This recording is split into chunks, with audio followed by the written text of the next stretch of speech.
Você se lembra do filme do Tim Burton que tinha a Eva Green e o Samuel L. Jackson e era baseado numa saga de livros que tinha potencial para ser uma grande franquia no cinema? O Lar das Crianças Peculiares chegou nas telonas em 2016. Fez dinheiro, tinha muita gente grande envolvida, mas nunca saiu do primeiro filme. Hoje a gente vai ver o que é que deu errado aqui. E aliás, será que alguma coisa deu errado mesmo?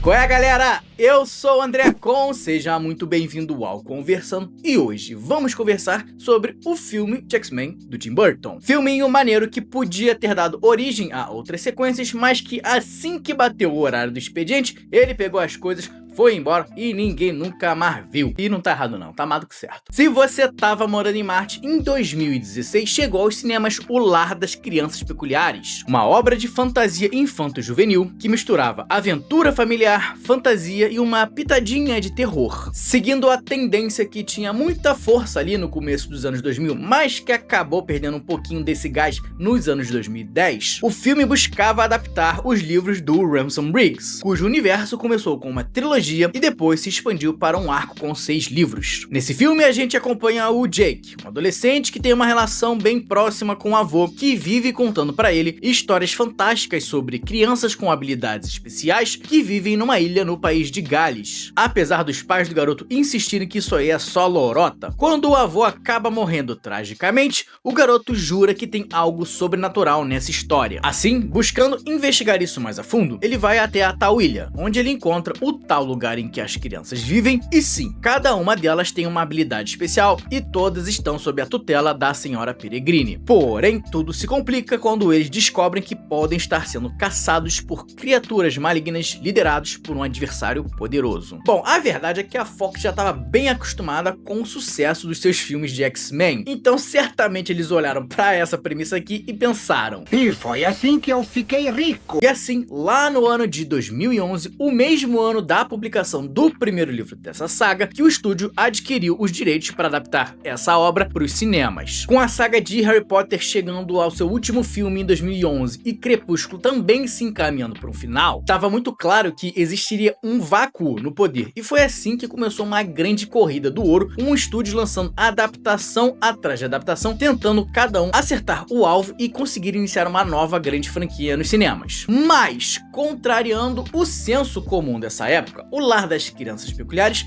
sempre teve por ali nesse meio, é verdade, só que nunca foi realmente pensado para ser uma grande franquia. Nessa década, o estúdio estava muito focado em outras 3 sagas já estabelecidas, como os X-Men, Planeta dos Macacos, e em termos de adaptações infanto-juvenis, a aposta do estúdio mesmo era no gênero de distopia adolescente. E assim, a real aposta da Fox era Maze Runner. Mas é evidente que o estúdio ainda assim queria fazer dinheiro com esse filme, e foi para isso que eles trouxeram um diretor consagrado. Quem ficou encarregada do roteiro foi a Jenny Goldman, que tinha um currículo de peso tendo escrito Kick-Ass e alguns filmes de X-Men, além de Kingsman. E para complementar esse filme de um diretor muito prolífico e uma roteirista muito experiente, a Fox trouxe ninguém menos que Eva Green e Samuel L. Jackson. Além deles, também chegaram o Asa Butterfield e a Ella Purnell. E olha, gente, eu sei que geralmente eu trago alguma peculiaridade sobre o que aconteceu na produção dos filmes, mas curiosamente dessa vez eu busquei e sério, eu não encontrei praticamente nada. Mas sabe o que eu achei curioso? Foi justamente essa falta de notícias. Esse filme aqui não gerou quase nenhum debate, com exceção da reação dos fãs em relação ao que o Tim Burton fez com essa adaptação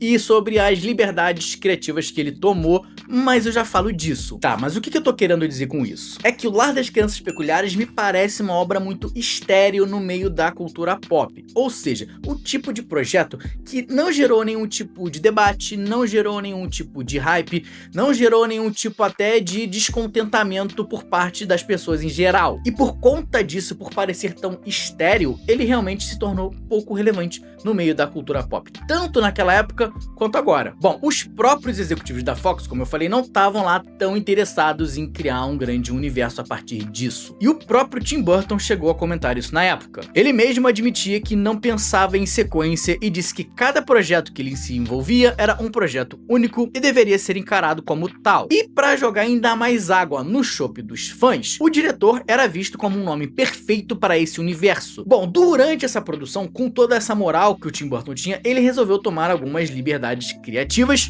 mas que eu vou te falar, os fãs não gostaram nem um pouco, tá? Uma das mudanças mais marcantes foi a troca de poderes da Emma, personagem da Ella Purnell, que no filme levita e consegue manipular o ar, mas que nos livros possui o poder de manipular o fogo, que na realidade no filme é a habilidade da Olive. A explicação do Tim Burton para isso, nas palavras dele, foi que ele sentiu que seria mais poético ter a Emma flutuando. Além disso, a roteirista disse que era uma ideia muito interessante porque essa peculiaridade de ser mais leve que o ar poderia ser transportada para as interações da Emma com o protagonista Jake. Claro que isso foi um grande ponto de descontentamento por parte dos fãs. Que show da Xuxa é esse? Afinal, para eles não fazia sentido esse tipo de troca, a não ser que de fato existisse uma explicação legítima, uma explicação válida para isso. E já antecipando a galera dos comentários, que eu tenho certeza que vai ter um ou outro aí falando assim: Ai, mas fã é muito chato, não pode mudar nada. imagina se você fosse ver o filme de X-Men no cinema e chegando lá, você se deparasse com o Ciclope de garra e o Wolverine soltando laser pelos olhos. Você ia gostar? Eu tenho certeza que ia ter uma galera aí arrancando a calça pela cabeça, tá? E bem, arrancar as calças pela cabeça foi exatamente o que a fanbase desses livros fez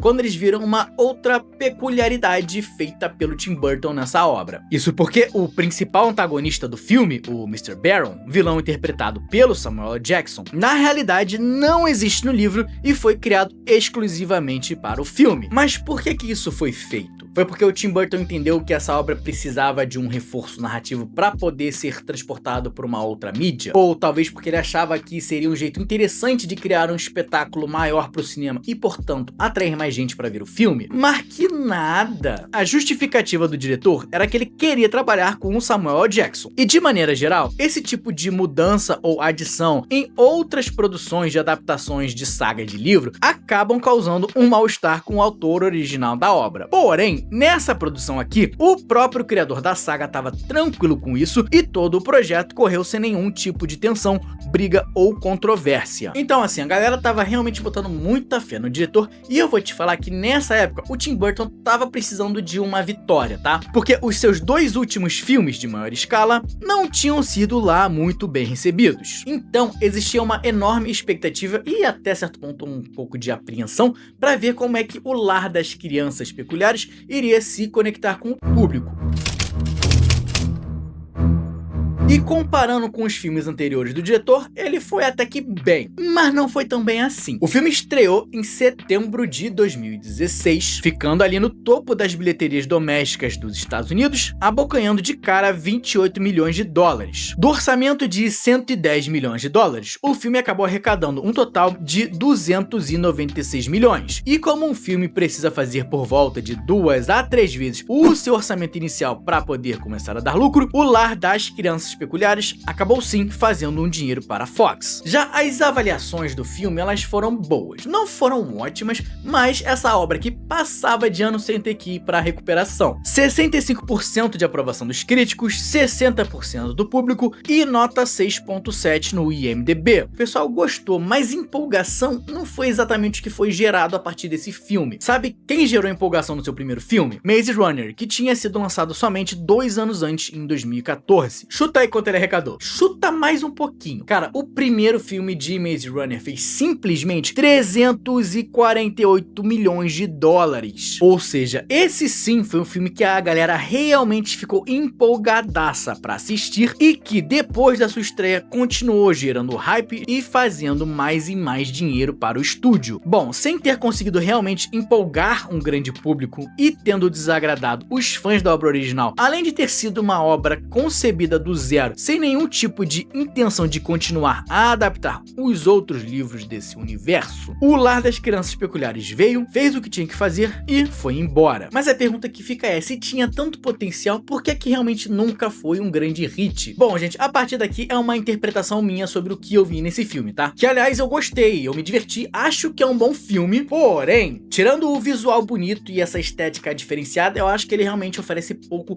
pra ser um blockbuster de 100 milhões de dólares. dólares. Uma coisa que me tirou do sério quando eu tava assistindo e que muita gente também criticou na época e que eu honestamente acho que foi um dos grandes problemas desse filme pra muita gente é o protagonista. Tanto o ator quanto o personagem, tá? Cara, eu acho incrível como que o Asa Butterfield não consegue trazer nenhum tipo de carisma ou emoção pro personagem principal. É uma atuação mais seca que cuspe de múmia, cara. Ele não tem expressão facial, ele não tem diferença de tom de voz, não tem nada. E eu sinceramente acho que isso prejudica muito em relação à galera que não conhece os livros, não conhece a obra original, e eles vão lá e veem um filme que o protagonista tem um carisma de uma porta. E isso é ainda mais exacerbado quando a gente pensa no personagem que ele tem que interpretar nessa obra. Ele é aquele clássico personagem adolescente que tá tentando encontrar o seu lugar no mundo e se sente completamente desconectado de todos à sua volta. O problema é que ele simplesmente não tem nenhuma motivação, nenhum objetivo claro do que o que ele quer fazer, da onde ele quer chegar ou do que é que ele quer melhorar. Ele é o tipo de personagem extremamente passivo, que é basicamente arrastado pro que quer que o roteiro esteja fazendo e não age de acordo com algum traço de personalidade, porque ele simplesmente não tem nenhuma. E aí eu acho muito difícil o público conseguir estabelecer qualquer tipo de conexão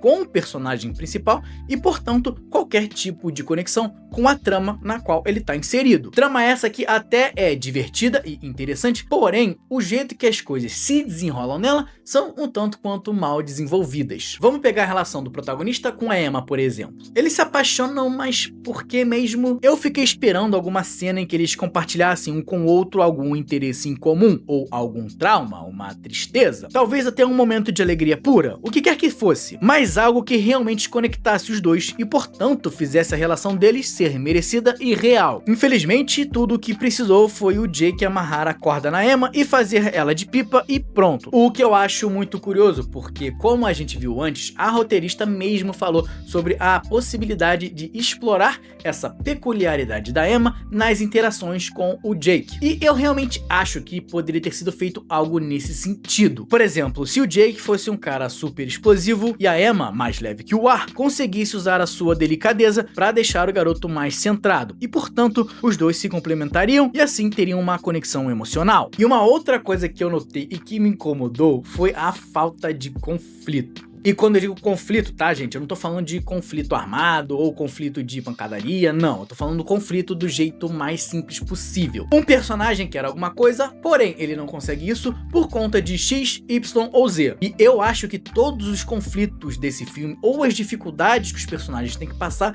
são resolvidas quase que de imediato. O Jake quer ir pra ilha, mas os pais não deixam? Basta uma conversa com a psiquiatra. O Jake quer explorar a ilha e o pai não deixa? O pai dorme. O bully da classe não gosta do protagonista? Tudo bem, porque ele não faz absolutamente nada contra ele mesmo. Teve um assassinato na ilha e o pai do Jake mais uma vez não quer deixar ele andar por aí? Não tem problema, o Jake corre mais que ele e a gente, aliás, nunca mais precisa ver esse pai. O filme não apresenta nenhuma dificuldade na jornada do personagem principal que a gente tá acompanhando. E aí me parece que esse filme ficou muito mais preocupado em ser algo bonito, com um design diferente, com aquele toque do Tim Burton, e acabou focando muito mais na estética do que de fato na história e nos seus personagens. E aí eu entendo porque quando a maioria das pessoas assistiu, elas gostaram, mas não se empolgaram. Eu, particularmente, apesar das críticas que eu fiz, eu realmente gosto desse filme, tá? Eu reconheço as qualidades de construção do mundo, em especial da ambientação e caracterização dos personagens,